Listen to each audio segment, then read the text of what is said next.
David is a first-time caller from Las Vegas. David, welcome to the show, sir. Good morning, man. First off, I'd like to say thank you for doing what you're doing. You're doing a service to all manly men out there. You know, we need this encouragement. We need to hear an elder speak the word. And I definitely appreciate that you're a pastor. You're welcome, David. That you speaking from the Bible. You're welcome, man. Absolutely. Yes, sir. Yeah, and I also like to say that I have some complaints, but I'd first like to start off with some compliments and how you were with President Trump. All the way, the Great White Hope. To the Russian collusion. Yes. Yeah. Right. Yeah, right. The Great White Hope. I also voted for President Trump. Right on. Yeah, I voted for Obama the first time. I forgive you. And I woke up. You know, he actually woke me up, and and so of course not going to vote for him the second time. I voted for Mitt Romney. But yeah, the Russian collusion thing. You know, it was dead on arrival. Yes. I mean, all people have to do is look at the foreign policy situation going on. Hold on, David. In Syria. David, hold on for me. Do not hang up, buddy. Hold on. I got to take a break. Hold on. Back in a moment. Let me finish up with David. David, we were talking before the break, right? Yes, sir. Yes, sir. We were talking about the Russian collusion. Oh, yeah. And, how everybody had it wrong. And, first off, shalom, peace to you, and namaste to everybody. You have quite the following. You got a lot of people listening to you, and you have been working hard, and congratulations on that. Thank you. David, and a biblical question, I'd like to tackle that as well. Okay. At another time, because I know you got other callers. So what is a white supremacist? Well, there are documents that exist that do outline what a white supremacist is. One thing that you could look up, sir, is the Zodiac Constitution. If you just do a Google search, look up Zodiac Constitution. It's on record. But what at are the you, Library of Congress. David? What do you personally say a white supremacist is? What is it?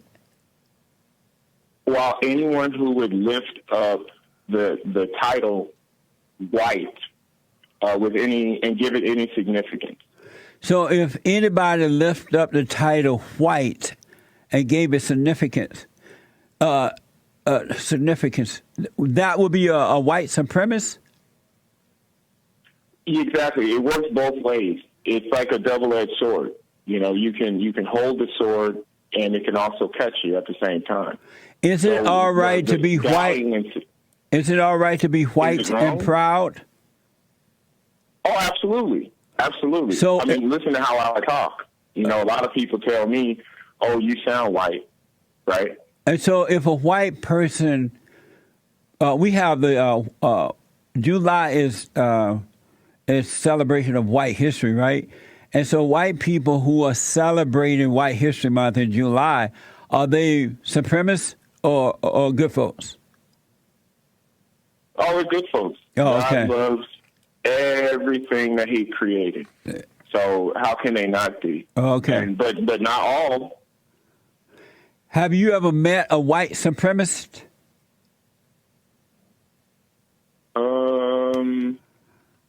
I can't say that I have a full-on white supremacist, but definitely white sympathizers.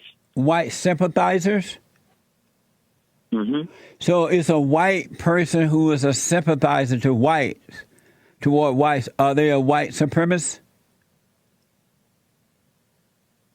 I wouldn't necessarily call them a white supremacist, but it's a condition where a lot of people have to wake up to the reality that we live in. And then when you look back at history, that's why I'm giving you the Zodiac Constitution, because that happened at a certain time in history. And then you also have, the 1789 Sisterhood of the Magna Carta, which has to do with the Vatican and the Pope and the Roman Catholic Church. And so that exists in time. And that talks about and outlines white supremacy, as well as the Zodiac Constitution, which I believe was filed somewhere in the 1930s. What's a Zodiac Constitution?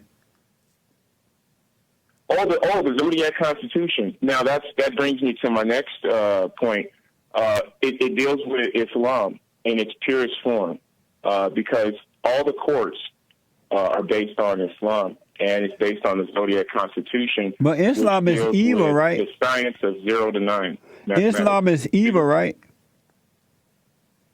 No, sir. Islam is not. It's I've never seen a good Islam.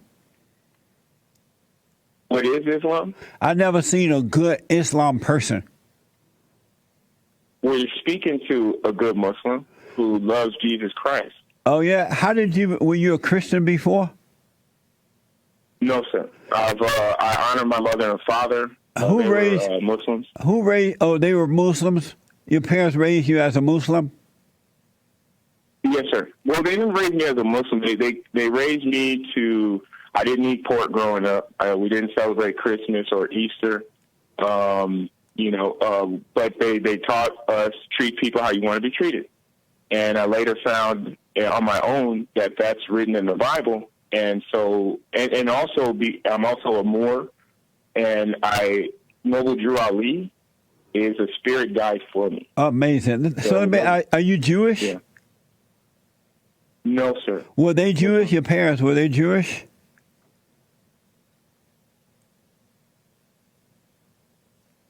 I'm sorry. Are your parents Jewish? No, my parents were Muslim. They came from the Nation of Islam. And do you love the Jews? Yes. Yes, I love the Jews, but not all Jews are good. You love the Christians?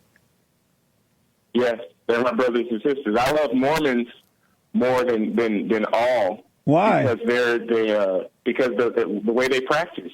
How old are you? For Jesus Christ. How old are you? 40. 40. And so you love all the Christians? Not all Christians are good. How about the Mormons? How about the Muslims? You love all the Muslims? No, sir. That's my second point, is that we need a reformation of Islam. And that reformation is going to start in America. And this might be the phone call that... No, I don't want y'all. I don't want no Muslim stuff here. Y'all should take that back over there somewhere. Where they come from? Over to Iraq, Iran, and Egypt, and all those places. We are a Christian nation. We don't want to become a Muslim nation. Oh, sir, no, it doesn't. You don't have to become a Muslim nation yourself. It's that we'll work together. They don't work. They don't like the Christians. Muslims don't like Christians and Jews. They hate us. They want to kill us. That's probably the product of propaganda. What do you think? I read it in the Quran thing. What surah did you read it in, where Allah and His Messenger was telling the audience or the reader? But they say that we are infidels and worthy of death, and that the Muslim can do anything to deceive us. Do you believe Louis Farrakhan is a good man, or is he evil? I believe that Louis Farrakhan is doing a great work. Is he good or evil? Honestly, no. Honestly, I would like to comment in private on on Louis Farrakhan, the honorable minister. Why? He's not honorable. I respect my brothers and sisters. But Louis Farrakhan is not honorable. Louis Farrakhan is evil. And Louis Farrakhan believed that he went up in a spaceship and had a conversation with a dead man, Elijah Muhammad. And Louis Farrakhan also, I don't know if he's still teaching this, but he said that black people were the first on the earth, and that some black men turned evil and went into a laboratory and created the blue-eyed devil. Do you believe all that? I actually believe that everything that he was saying is correct. You have to look at it. Oh, my Lord. How old are you? How old are you? Hold on, sir. Let me say something. But how old are you first? Comment. How old are you? Then I'll let you tell me. I am 40 years old. Hey, you David. have to look at the story. I will get away from that. Form. I will get away. I want to listen to anything Louis Farrakhan has to say. Wait, hold on. 1 second, Jesse, please. Okay. You have to look at the story in allegory form. So if we're talking about the word mother and the word ship, the Bible says to rightly divide the word of truth.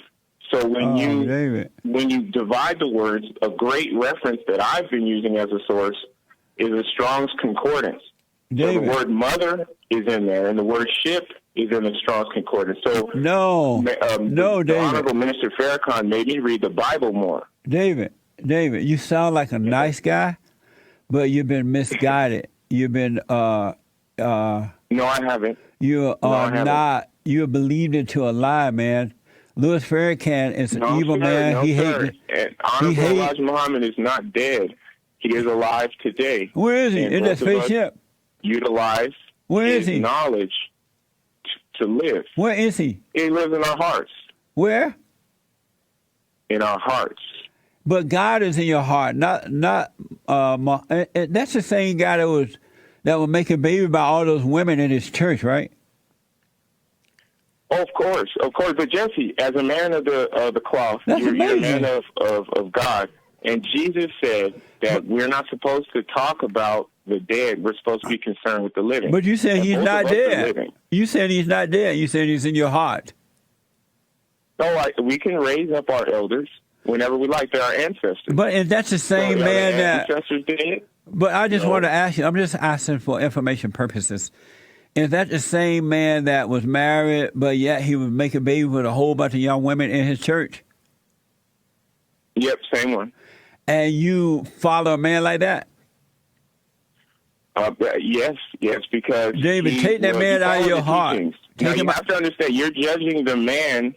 You're not looking at the teachings. You have to listen to the teachings. Do you have more than one woman? No. How many do you have? No, I'm not against it. I think it can provide a service to young women that may not have grown up with a father, and they can get the idea and concept of a husband and wife from this one individual man who's willing to take on that burden. But would you be burden? Then she can then go on and live a normal life. All right. David, I got to go, but thank you, man. Call me again. You sound like a nice guy. I really appreciate you. Oh, have mercy. If ever I needed you, Lord, I need you now. Louis Farrakhan is not a good man. Any man to tell you he went up in a ship and spoke with a dead man, you better rest your case. David sounds like a nice guy, so it's not against David. He's going about what he's been taught. Louis Farrakhan is a wicked guy. And until Louis Farrakhan apologized, realized he was wrong, and apologized to Christians and Jews, then I would not trust him.